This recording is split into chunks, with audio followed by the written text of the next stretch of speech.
Hi hello നമസ്കാരം. അപ്പോൾ ഇപ്പം നമ്മൾ വന്നേക്കുന്നത് മെട്രോയിൽ കയറാൻ വേണ്ടിയിട്ട് വന്നേക്കുന്നതാണ്. ആലുവയ്ക്ക് പോകാൻ വേണ്ടിയിട്ട് എറണാകുളം വരെ വരേണ്ട കാര്യമില്ലായിരുന്നു.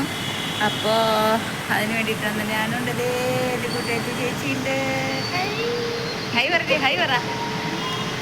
അപ്പോൾ നമ്മൾ ഇന്ന് വന്നേക്കുന്ന ഇന്നത്തെ വീഡിയോ ഒരു ആർട്ട് ഇൻ്റഗ്രേറ്റഡ് പ്രൊജക്റ്റിൻ്റെ വീഡിയോ ആയിട്ടാണ്. ഞാൻ സൗണ്ട് ഇല്ലാത്തതുകൊണ്ട് വോയിസ് ഓവർ കൊടുത്തേക്കുന്നതാണ്. നമുക്ക് നേരെ വീഡിയോയിലേക്ക് പോവാം. അപ്പോൾ ഇതാണ് ഫയല്. ആർട്ട് ഇൻ്റഗ്രേറ്റഡ് പ്രൊജക്റ്റിൻ്റെ ഭാഗമായിട്ട് സ്കൂളിലേക്ക് കൊണ്ടുപോകാൻ വേണ്ടി കുട്ടികൾക്ക് ഉണ്ടാക്കി കൊടുത്ത ഒരു പ്രൊജക്റ്റിൻ്റെ ഒരു ഫയലാണിത്.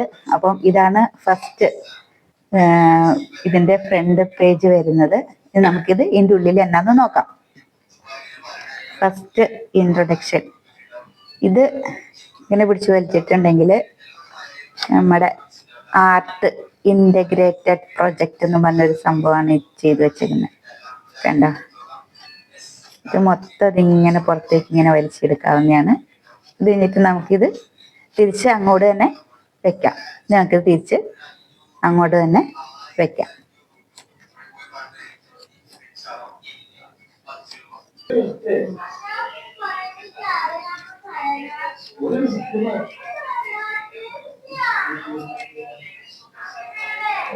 നെക്സ്റ്റ് ഇതിൻ്റെ ഉള്ളിലേക്ക് തന്നെ വെക്കാം.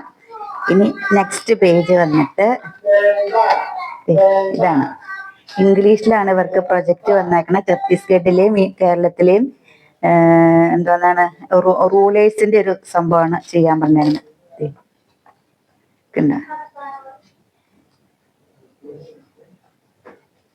എന്നിട്ട് ഇങ്ങനെ തന്നെ ഇങ്ങനെയൊക്കെ. അടുത്ത പേജ്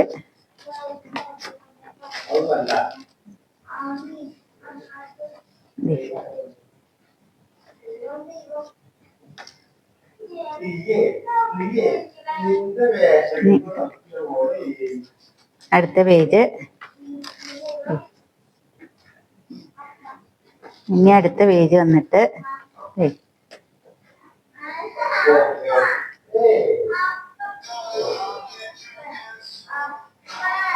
അടുത്ത പേജ് ഇത് നമ്മുടെ കേരളത്തിന്റെ ഫസ്റ്റ് തന്നെ പഴശ്ശിരാജയുടെ ഇതാണ് കൊടുത്തേക്കുന്നത്. ഇത് നമുക്കിങ്ങനെ ഓടാമ്പലും മാറ്റിയിട്ട് ഇനി പഴശ്ശിരാജനെ കുറിച്ചുള്ള ലെറ്റേഴ്സ് കുറച്ച് പാരഗ്രാഫ്, ചെറിയ ചെറിയ പാരഗ്രാഫാണ് എഴുതിയിരിക്കുന്നത്. ഇത്രയൊക്കെ മതി ചെറിയ ക്ലാസ്സിലെ കുട്ടികൾക്കല്ലേ. അപ്പം ഇതിങ്ങനെ ഇങ്ങോട്ട് തന്നെ ഇട്ടേക്കും. ഇതൊരു പേജ്. ഇനി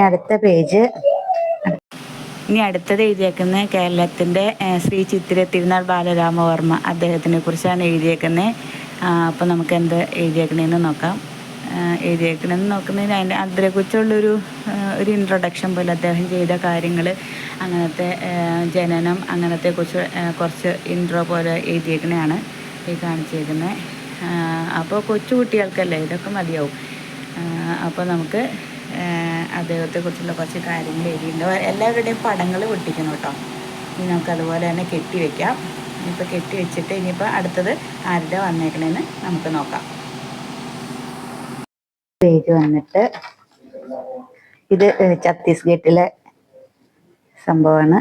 ഇതും ഇതേപോലെ തന്നെ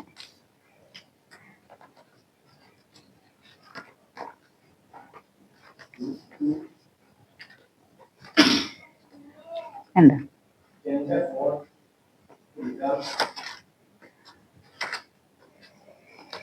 ഇതും ഇങ്ങനെ കെട്ടിവെക്കല്ലാണ്. നമുക്ക് പിന്നെ കെട്ടിവെക്കാം. ഇനിയിപ്പം അടുത്തത് വന്നിട്ട് എന്തായാലും പിടിക്കാൻ പോലെ അടുത്തത് ഇതാണ്. ഇതിൻ്റെ സംഭവം കണ്ടോ,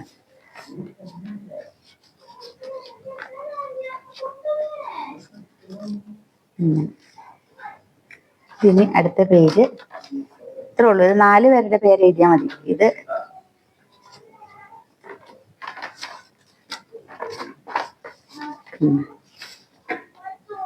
ഇത് തിരിഞ്ഞു പോയിട്ടോ, സോറി. ഇത് തിരിച്ചു വെക്കണം കേട്ടോ. താങ്ക് യു എഴുതിയേക്കുന്നതാണ്, പക്ഷെ അത് തിരിഞ്ഞു പോയി.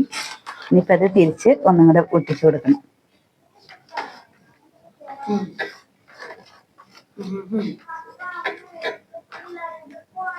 അപ്പം ഇത്രേ ഉള്ളൂ ഫയല്.